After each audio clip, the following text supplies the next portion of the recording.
500 পটল, হলুদ, লবণ, 1 চামচ ঘি, অল্প পরিমাণ চিনি, আদা রসুন বাটা, 2টো তেজপাতা, 50 পেঁয়াজ কুচি, 100 টক দই, 100 তেল আর কয়েকটা কাঁচা লঙ্কা। কড়াইয়ে তেল দিয়ে তেল গরম হয়ে গেলে পটলগুলো দিয়ে দেব। পটলগুলো লাল লাল করে ভেজে নেব। ভাজা হয়ে গেলে পটলগুলো তুলে নেব।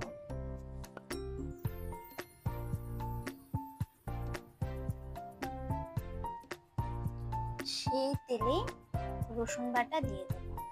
রসুন বাটা দিয়ে 2টো তেজপাতা দিয়ে দেব।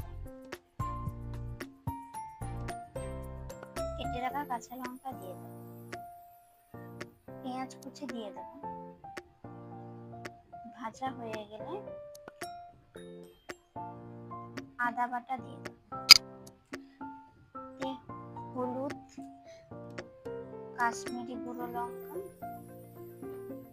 দিয়ে নেড়ে ছেড়ে মশলাটা কষিয়ে নেব।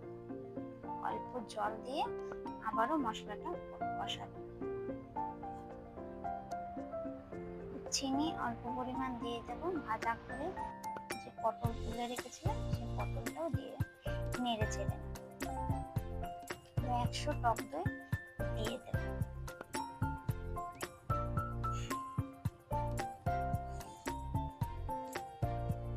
অল্প পরিমাণ জল দিয়ে দেব। জল দিয়ে নেড়ে ছেড়ে 10 মিনিট মতো ফুটিয়ে নেব।